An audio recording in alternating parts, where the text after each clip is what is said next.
Hello India, मैं संतोष कुमार सिंघानिया आप सभी लोग को आपके अपने यूट्यूब चैनल यूपीएससी हिंदी साहित्य 101 पर स्वागत करता हूं। और जैसा कि हम सभी लोग जान रहे हैं कि यूपीएससी के हिंदी साहित्य ऑप्शनल के अंतर्गत जितने भी कहानी, उपन्यास, नाटक हैं उन सभी को ऑडियो फॉर्मेट में सुनेंगे और बहुत कम समय का ऑडियो फॉर्मेट होगा जो आपको रिवीजन करने में महत्वपूर्ण भूमिका निभाएगी। अगर आपको ये वीडियो ऑडियो फॉर्मेट अच्छा लगे तो प्लीज़ लाइक कीजिए, चैनल को सब्सक्राइब कीजिए और आने वाले जितने भी वीडियो हैं उसका आपको नोटिफिकेशन मिलता रहे, उसके लिए आप प्लीज़ बेल आइकन को दबा दीजिए। तो चलिए शुरू करते हैं। हम लोग मुंशी प्रेमचंद्र जी के प्रेम मंजूषा, जिसके अंतर्गत कहानी संग्रह है, जिसमें 2 ऑलरेडी कर चुके हैं, एक कफन और एक पूछ की रात। इसको आप जा करके देख सकते हैं।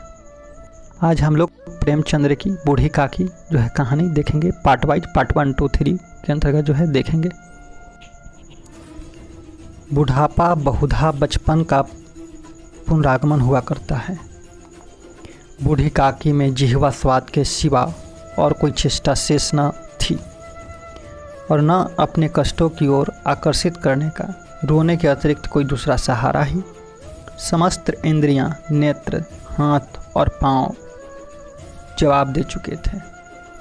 पृथ्वी पर पड़ी रहती और घर वाले को कोई बात उनकी इच्छा के प्रतिकूल करते, भोजन का समय टल जाता या उसका परिणाम पूर्ण न होता, अथवा बाजार से कोई वस्तु आती और उन्हें न मिलती तो वे रोने लगती थी। उनका रोना सिसकना साधारण रोना न था, वे गला फाड़ फाड़ कर रोती थी। उनके पति देव को स्वर्ग सिधारे कलांतर हो चुका था। बेटे तरुण होकर चल बसे थे। अब एक भतीजे के सिवा और कोई न था। उसी भतीजे के नाम उन्होंने अपनी सारी संपत्ति लिख दी। भतीजे ने सारी संपत्ति लिखाते समय खूब लंबे चौड़े वादे किए, परंतु वे सब वादे केवल कूली डिपो के दलालों को दिखाए हुए सब्जबाग थे।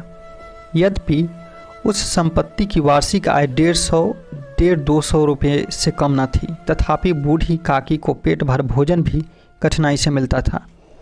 इसमें उनके भतीजे पंडित बुद्धिराम का अपराध था अथवा उनकी अर्धांगिनी श्रीमती रूपा का, इसका निर्णय करना सहज नहीं। बुद्धिराम स्वभाव के सज्जन थे, किंतु उसी समय तक जब तक कि उनके कोष पर कोई आँच न आए।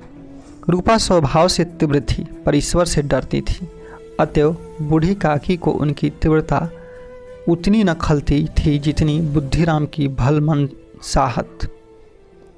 बुद्धिराम को कभी कभी अपने अत्याचार का खेद होता था। विचारते कि इसी संपत्ति के कारण मैं इस समय भला मानुष बना बैठा हूँ। यदि मौखिक आश्वासन और सुखी सहानुभूति से स्थिति में सुधार हो सकता तो उन्हें कदाचित कोई आपत्ति न होती, परंतु विशेष व्यय का भय उनकी सुचेष्टा को दबाए रखता था। यहाँ तक कि यदि द्वार पर कोई भला आदमी बैठा होता और बूढ़ी काकी उस समय अपना राग अलापने लगती तो वह आगे हो जाते और घर में आकर उन्हें जोर से डांटते।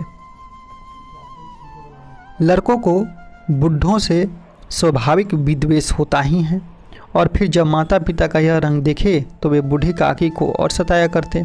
कोई चुटकी काट कर भागता, कोई उन पर पानी की कुल्ली कर देता। काकी चीख मार कर रोती, परंतु यह बात प्रसिद्ध थी कि वह केवल खाने के लिए रोती है, अतः उनके संताप और आर्तनाद पर कोई ध्यान नहीं देता था। हाँ, काकी क्रोधातुर होकर बच्चों को गालियां देने लगती तो रूपा घटनास्थल पर आ पहुंचती। इस भय से काकी अपने जीवा कृपान का कदाचित ही प्रयोग करती थी। यद्यपि उपद्रव शांति का यह उपाय रोने से कहीं अधिक उपयुक्त था।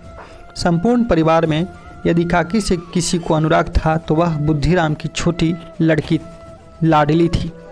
लाडली अपने दोनों भाइयों के भय से अपने हिस्से की मिठाई चबैना बूढ़ी काकी के पास बैठकर खाया करती थी। उसका रक्षागार था और यद्यपि काकी की शरण उनकी लोलुपता के कारण बहुत ही महंगी पड़ती थी, तथापि भाइयों के अन्याय से कहीं सुलभ थी।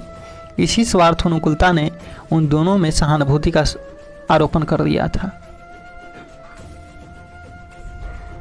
रात का समय था। बुद्धिराम के द्वार पर शहनाई बज रही थी और गांव के बच्चों का झुंड विस्मयपूर्ण नेत्रों से गाने का रसवादन कर रहा था। चरपाइयों पर मेहमान विश्राम करते हुए नाइयों से मुक्कियां लगवा रहे थे। समीप ही खड़ा हुआ भाट बिरुदवाली सुन रहा था और कुछ भावक के मेहमानों की वाह वाह पर ऐसा खुश हो रहा था मानो इस वाह वाह का यथार्थ में वही अधिकारी है। दो एक अंग्रेजी पढ़े हुए नवयुवक इन व्यवहारों से उदासीन थे। वे इस गंवार मंडली में बोलना अथवा सम्मिलित होना अपनी प्रतिष्ठा के अनुकूल समझते थे। आज बुद्धिराम के बड़े लड़के मुखराम का तिलक आया है। यह उसी का उत्सव है। घर के भीतर स्त्रियां गा रही थी और रूपा मेहमानों के लिए भोजन के प्रबंध में व्यस्त थी। भट्टियों पर कराह चढ़ रहे थे। एक से पूरियाँ कचौड़ियाँ निकल रही थी, दूसरे में अन्य पकवान बनते थे। एक बड़े हांडे में मसालेदार तरकारी पक रही थी। घी और मसाले की क्षुधावर्धक सुगंधी चारों ओर फैल रही थी। बूढ़ी काकी अपनी कोठरी में शोकमय विचार की भांति बैठी हुई थी। यह स्वाद मिश्रित सुगंधित उन्हें बेचैन कर रही थी। वे मन ही मन विचार कर रही थी, स्वभावतः मुझे पूड़ियाँ न मिलेगी। इतनी देर हो गई, कोई भोजन लेकर नहीं आया। मालूम होता है सब लोग भोजन कर चुके हैं, मेरे लिए कुछ बचा नहीं। यह सोचकर उन्हें रोना आया, परंतु अशकुन के भय से वह रो न सकी। आहा, कैसी सुगंधी है! अब मुझे कौन पूछता है, जब रोटियां ही के लाले पड़े हैं तब ऐसा भागे कहाँ की भार पेट पूड़ियाँ मिले। यह विचार कर उन्हें रोना आया। कलेजे में हुक सी उठने लगी, परंतु रूपा के भय से उन्होंने फिर से मौन धारण कर लिया। बूढ़ी काकी देर तक इन्हीं दुखदायक विचारों में डूबी रही। घी और मसालों की सुगंधी रह रह कर मनों को आपे से बाहर किए देती थी। मुंह में पानी भर आता था। पूड़ियों का स्वाद स्मरण करके हृदय में गुदगुदी होने लगती थी। किसे पुकारूं, आज लाडली बेटी भी नहीं आई। दोनों छोकरे सदा दिख किया करते थे, आज उनका भी तो पता नहीं। कुछ मालूम होता है कि क्या बन रहा है। बूढ़ी काकी की कल्पना में पूड़ियों की तस्वीरें नाचने लगी। खूब लाल लाल फुली फुली नरम नरम होगी। रूपा ने भली भांति भोजन किया होगा। कचौड़ियों में अजवाइन और इलायची की महक आ रही होगी। एक पूरी मिलती तो जरा हाथ में लेकर देखती, क्यों न चलकर कराह के सामने ही बैठूं। पूड़ियाँ छन छन कर तैयार होगी। कराह से गरम गरम निकाल कर थाल में रखी जाती होगी। फूल हम घर में भी सूंघ सकते हैं, परंतु वाटिका में कुछ और बात होती है। इस प्रकार निर्णय करके बूढ़ी काकी उड़कू बैठकर हाथों के बल सरकती हुई बड़ी कठिनाई से चौखट से उतरी और धीरे धीरे रेंगती हुई कराह के पास आ बैठी। यहाँ आने पर उन्हें उतना ही धैर्य हुआ जितना भूखे कुत्ते को खाने वाले के सम्मुख बैठने में होता है। रूपा उस समय कार्यभार में उद्विग्न हो रही थी।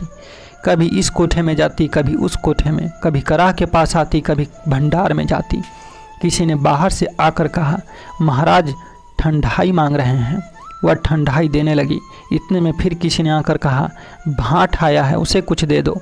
भाट के लिए सीधा निकाल रही थी कि एक तीसरे आदमी ने आकर पूछा, अभी भोजन तैयार होने में कितना विलम्ब है, जरा ढोल मजीरा उतार दो। बेचारी अकेली स्त्री दौड़ते दौड़ते व्याकुल हो रही थी, झुंझलाती थी, कूदती थी, परंतु क्रोध प्रकट करने का अवसर न पाती थी। भय होता कहीं पड़ोसी ने यह न कहने लगे कि इतने में उबल पड़ी। प्यास से स्वयं कंठ सूख रहा था। गर्मी के मारे फूंकी जाती थी, परंतु इतना अवकाश भी नहीं था कि जरा पानी पी ले अथवा पंखा लेकर झल ले। यह भी खटका कि जरा आँख हटी और चीज़ों की लूट मची। इस अवस्था में उसने बूढ़ी काकी को कराह के पास बैठी देखा तो जल गई। क्रोध न रुक सका। इसका भी ध्यान न रहा कि पड़ोसी ने बैठी है। मन में क्या होगी, पुरुषों में लोग सुनेंगे तो क्या कहेंगे। जिस प्रकार मेढक केंचुए पर झपटता है, उसी प्रकार वह बूढ़ी काकी पर झपटी और उन्हें दोनों हाथों से झटक कर बोली, ऐसे पेट में आग लगे? पेट है या भार? कोठरी में बैठे हुए क्या दम घुटता था? अभी मेहमानों ने नहीं खाया, भगवान को भोग नहीं लगा, तब तक धैर्य न हो सका, आकर छाती पर सवार हो गई। जल जाए ऐसी जी भर खाती न होती तो न जाने किसकी हार में मुंह डालती। गांव देखेगा तो कहेगा कि बुढ़िया भर पेट खाने को नहीं पाती होगी, तभी तो इस तरह मुंह बाए फिरती है। डायन न मरे, न माचिस छोड़े, नाम बेचने पर लगी है, ना कटवा कर दम लेगी, इतनी ठूंसती है न जाने कहाँ भस्म हो जाता है। भला चाहती हो तो जाकर कोठरी में बैठो, जब घर के लोग खाना खाने लगेंगे तब तुम्हें भी मिलेगा। तुम कोई देवी नहीं हो कि चाहे किसी के मुंह में पानी न जाए परंतु तुम्हारा पूजा पहले ही हो जाए। बूढ़ी काकी ने सिर उठाया, न रोई न बोली, चुपचाप रेंगती हुई अपनी कोठरी में चली गई। आवाज़ ऐसी कठोर थी कि हृदय और मस्तिष्क की संपूर्ण शक्तियाँ, संपूर्ण विचार और संपूर्ण भार उसी की ओर आकर्षित हो गए थे। नदी में जब कगार का कोई बृहद खंड कट कर गिरता है तो आसपास का जल समूह चारों ओर से उसी स्थान को पूरा करने के लिए दौड़ता है। तो आज के लिए एपिसोड जो है बस इतना ही। हम इस कहानी को जो है अगले एपिसोड में पूर्ण करेंगे। तब तक के लिए आप सभी का प्रेम सदा हम पर बना रहे और आप सभी लोग इस कहानी को सुने। इस कहानी को कोई भी सुन सकता है, ऐसा नहीं है कि कोई तैयारी करने वाला ही यूपीएससी के सुन सकता है। और कहा गया है कि साहित्य समाज का दर्पण होता है। इसके थ्रू जो है हम समझ सकते हैं, दुनिया को देख सकते हैं, जान सकते हैं और हमारे अंदर संवेदनशीलता जो है उत्पन्न होती है, हमारे अंदर भावना उत्पन्न होती है। और मुंशी प्रेमचंद जी के महान कहानियों के संग्रह में से कहानियों का एक संग्रह है। तो चलिए मिलते हैं अगले एपिसोड में। और इस अगले एपिसोड में जो है अगर आपको ये वीडियो अगर अच्छा लगे तो प्लीज़ लाइक कीजिए, चैनल को सब्सक्राइब कीजिए, बेल आइकन को दबा दीजिए ताकि आने वाले जितने भी वीडियो हैं उसका नोटिफिकेशन आपको मिलता रहे। बहुत बहुत धन्यवाद।